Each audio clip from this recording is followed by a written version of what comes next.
We're coming at you to do our third episode, and I appreciate any support.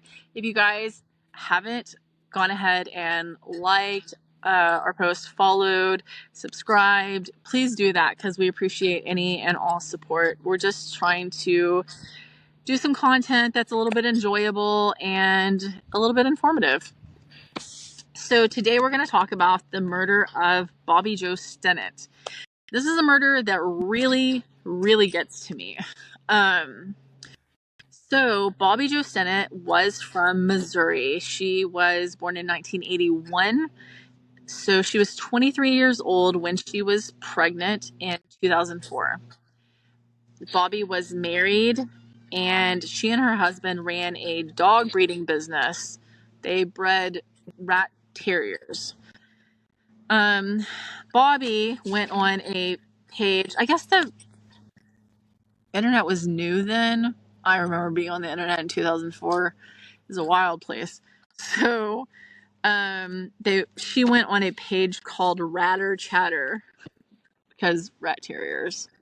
Anyway, on there she talked about being pregnant, and she actually connected with another woman who said that she too was pregnant.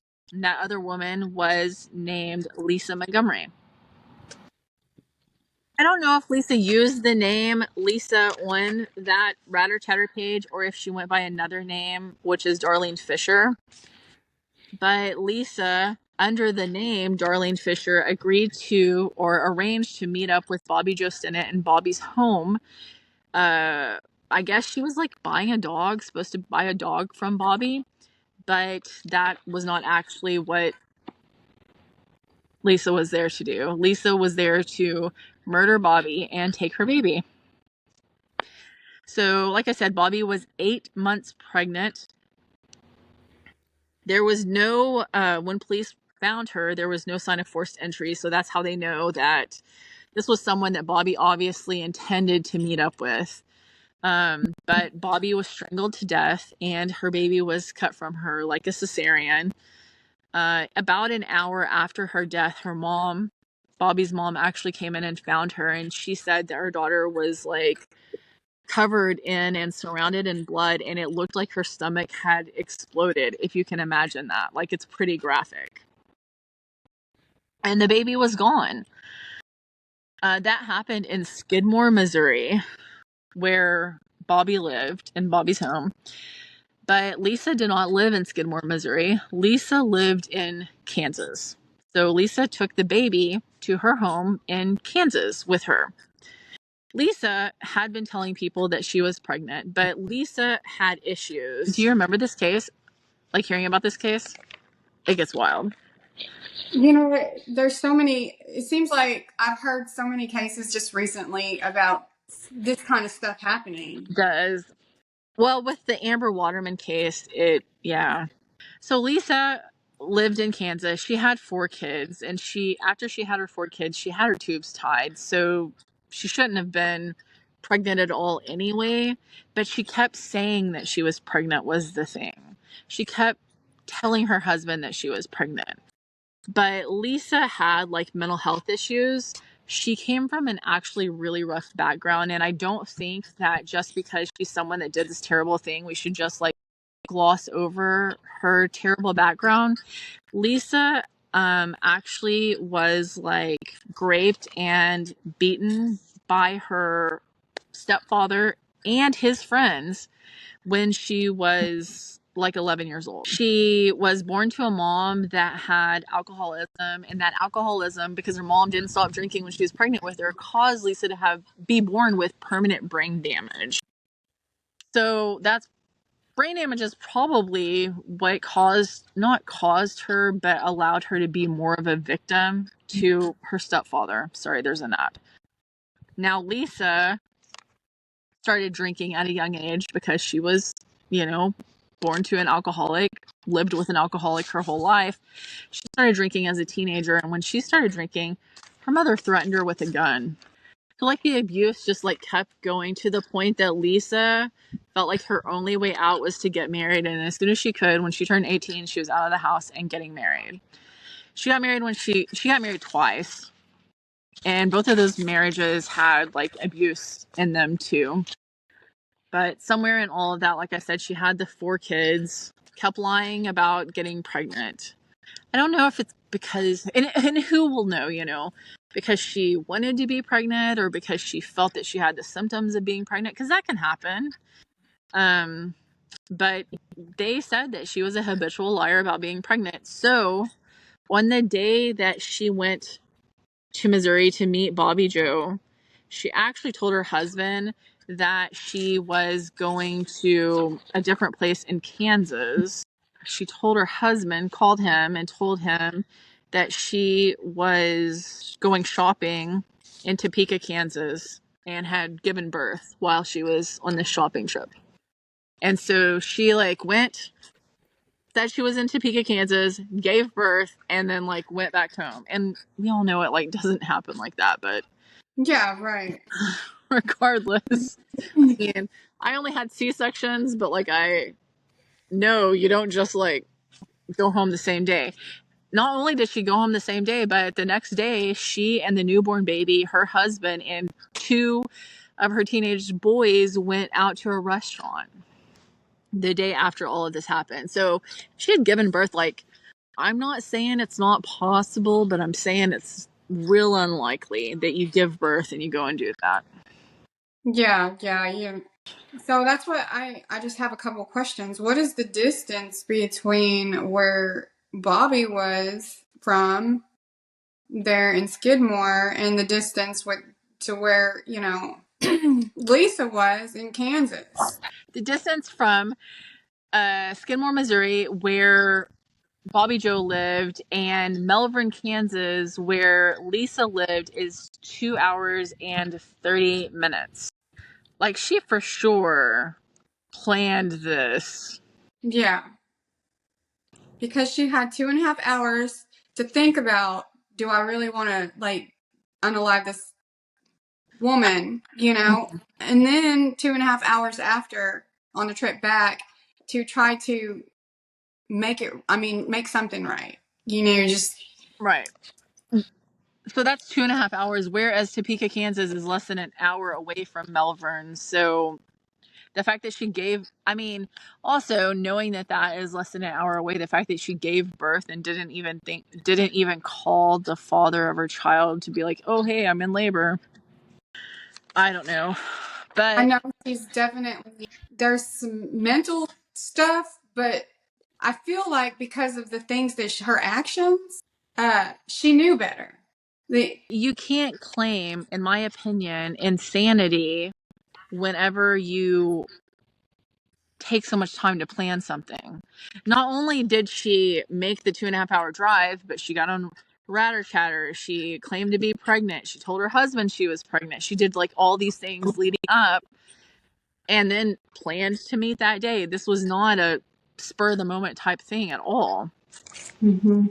So Lisa and her husband went out to the restaurant.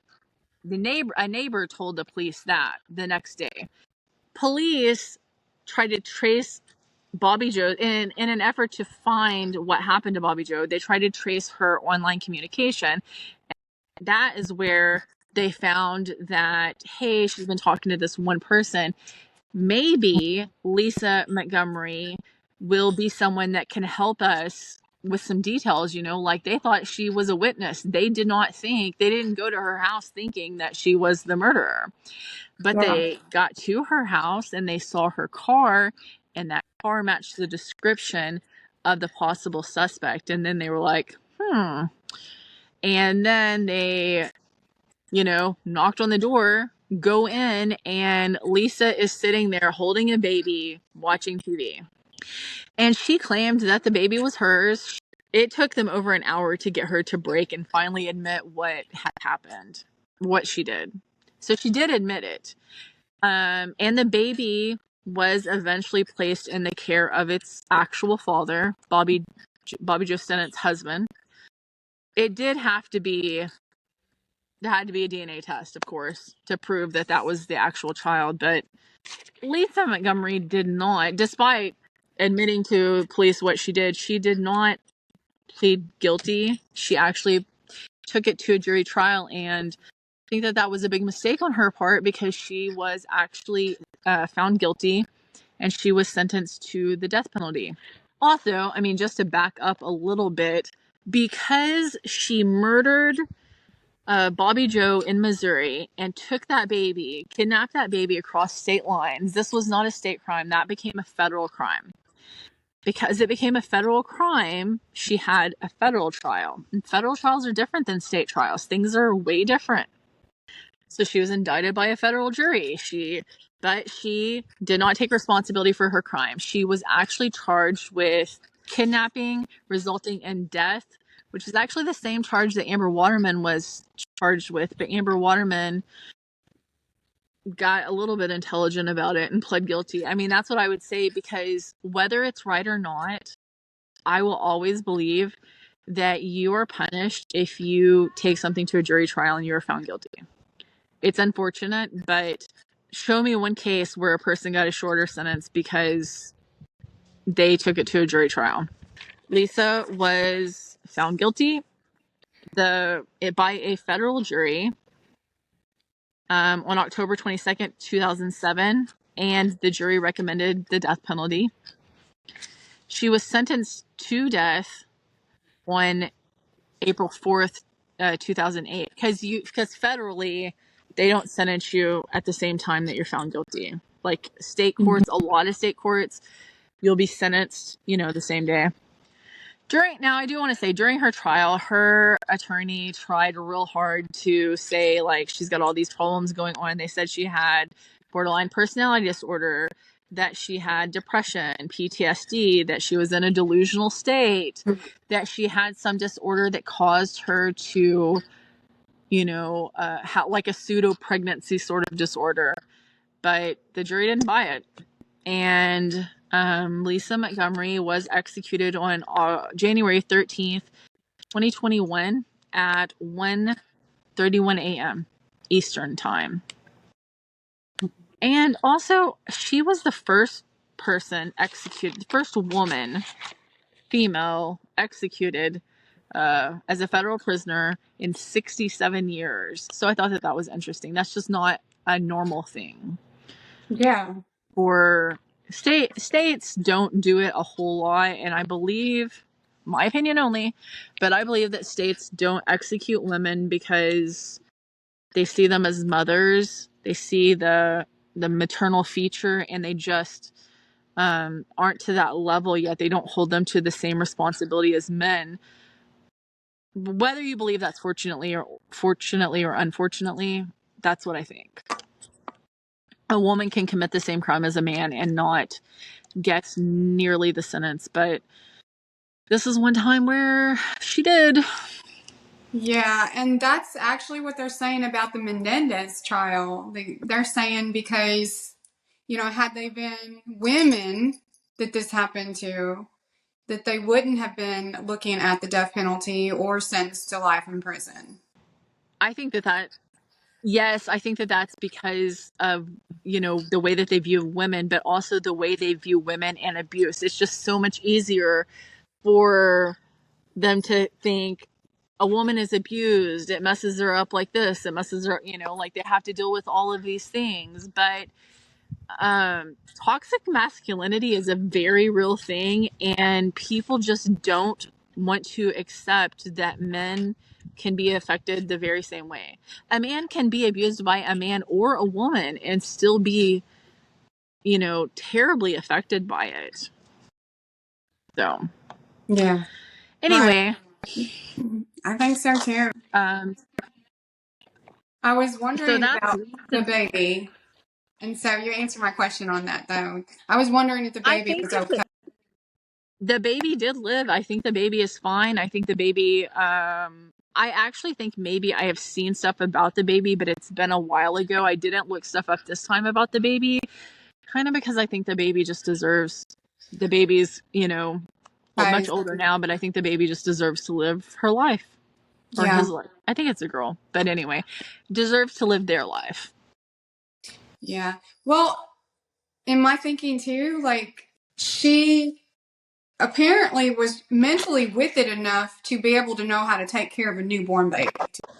Oh You know, yeah, sitting at what home, she needed. acting like everything was fine. That was her baby. Yeah. I mean, she pretty much was the baby doctor at that time when she took that baby out of the mother's womb, and she doctored that baby. She cut the umbilical cord. She, did things that the nurses and the doctors would do at the hospital for a baby to survive. So I, yeah. I honestly should not make this assumption, but I'm betting that she probably looked up how to do a C-section or researched it, because look at how many other people have attempted to do that and the baby doesn't survive. exactly, that's exactly like the Amber just recently. And they say, like that baby was like 32 weeks or whatever, I don't know, but there are a lot of babies that survive. I don't know what she did or whatever, but yeah, it's unfortunate. And it happens far too often that babies are stolen. There was that case in Texas where a baby was stolen not that long ago, maybe a couple of years ago. And I don't know. Honestly, I don't understand why people have to steal babies when there are other options. And maybe I shouldn't speak on this because I have my own children, biological children, but when there are so many children in the foster care system that would love to have a home. Yeah. So, Yeah, I feel that way too. I mean, but maybe with her history, her mental history or something, like, well, she, but that was the thing. Lisa had kids. She had four. Amber Waterman had a kid. Those were both people that actually did have children, and they opted to try to steal other kids. I don't know. It's weird. well, People, their mental thinking is definitely not right, but like for them to plan out and do the actions that they planned out, go through with them, and then even with the research, if she researched on how to take care of a baby, all of that just shows that she wasn't so far, that her thinking was not dumb. Like she was. I don't think that what they said that she had, borderline personality disorder, PTSD, very real things, and I'm not minimizing those, but I know people that have those and they're not trying to steal people's children or cut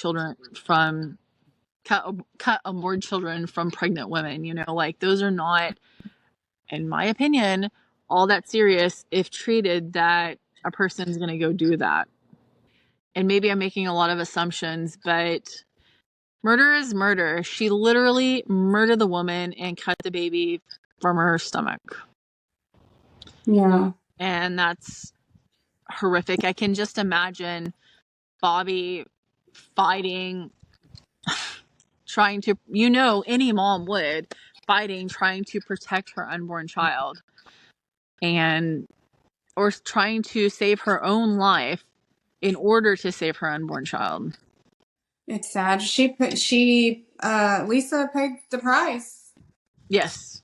I Yes, mean, she did. that doesn't happen like that usually, She's though. Lisa Montgomery is no longer with us. Well, thank you guys for joining us on another episode. If you have any cases that you'd like for us to cover, go ahead and recommend them. We would love to do that, and we're happy that we can spend this time with you. But like and follow and subscribe. Do what you got to do. Share, even. But thanks for joining us.